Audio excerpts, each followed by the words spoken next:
I am Miss B, and I am going to be reading the book, The Last Day of Summer. The author is Lamar Giles, and it is illustrated by Dapo Adiola. So this story is about two adventurous cousins who accidentally extend the last day of summer by freezing time. Here's a map that's in the beginning of the book.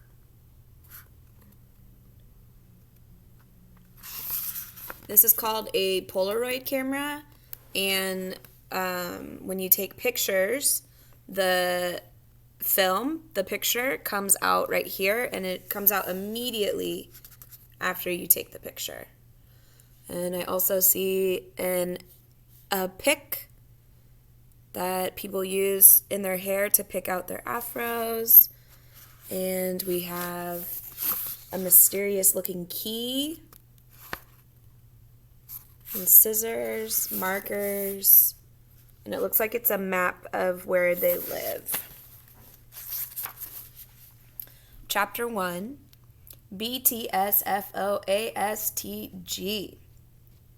First of all, Grandma's teacup pig calendar lied.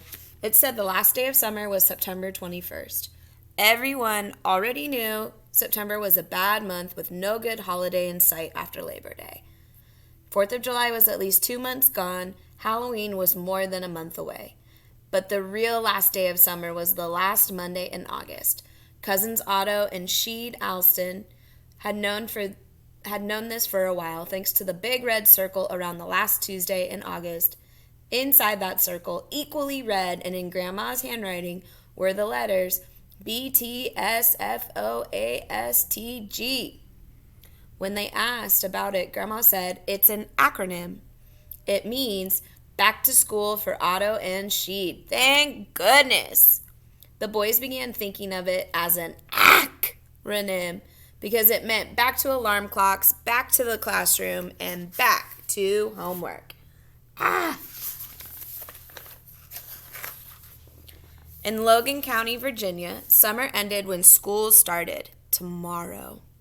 And thanks to an unfortunate headline in the latest printing of the county's newspaper, Otto was not going to take it lying down.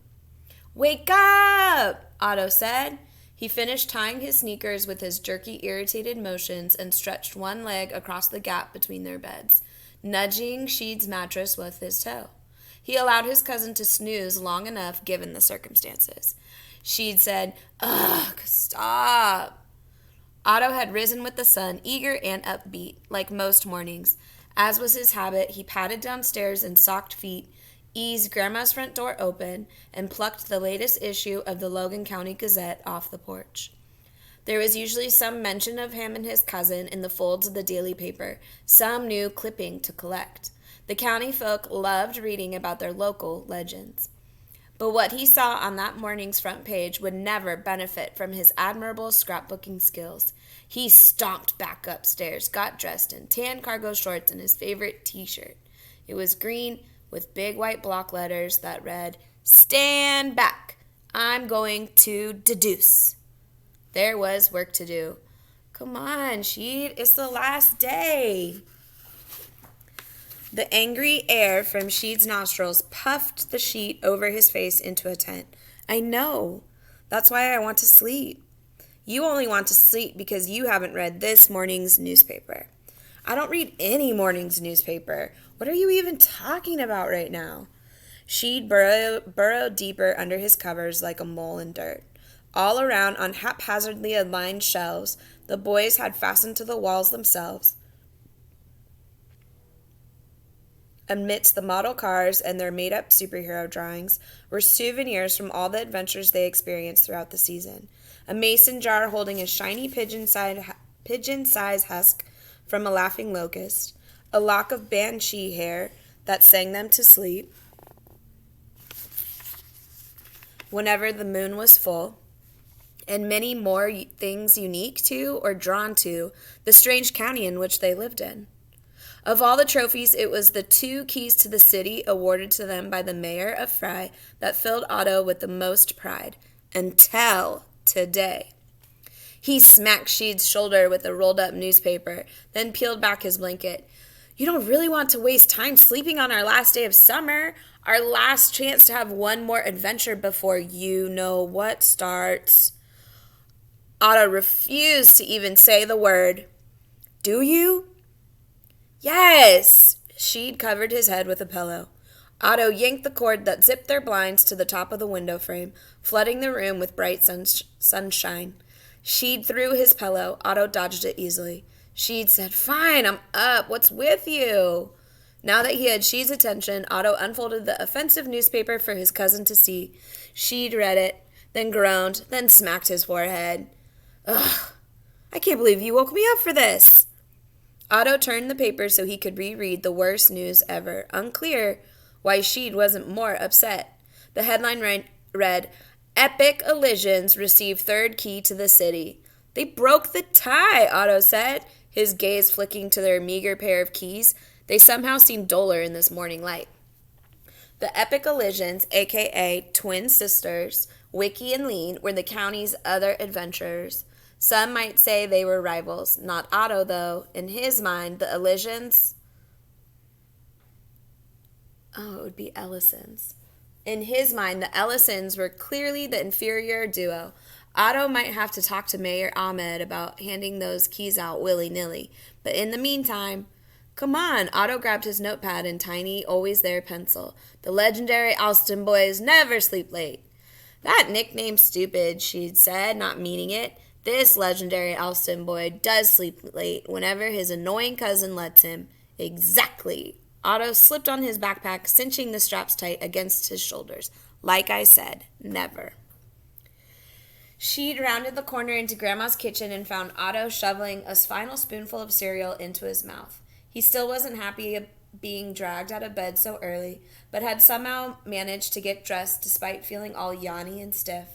He put on jeans that were spotted with permanent grass stains and ripped at the knees, red high tops and a white t-shirt, and his favorite purple Fry Flamingos basketball jersey, given to him by Fry High School basketball star number 00, Quentin Sparks, after Sheed and Otto got rid of the ghost haunting the Flamingos locker room last fall. He flopped into his usual seat while combing a plastic wide toothpick through his admittedly small but growing afro, fluffing it out as far as it would go, first a fro, one-day dreadlocks. A solid plan, he said so himself. Don't pick your hair at the table, Grandma said. She faced the stove, never needing to actually see them to know they were breaking some rule or another. Now go on and eat. She'd ceased his grooming, wedged his pick tight into his thick hair so only the handle protruded, and dug into a bowl of frosty loops. Otto's foot tapped the tile floor impatiently. She decreased his eating speed by half just to annoy his cousin. When she'd finally finished, Otto was on his feet, bouncing and fidgety. Ready? I guess. Hurry up then. The skin around Grandma's eyes crinkled as she narrowed her gaze in their direction.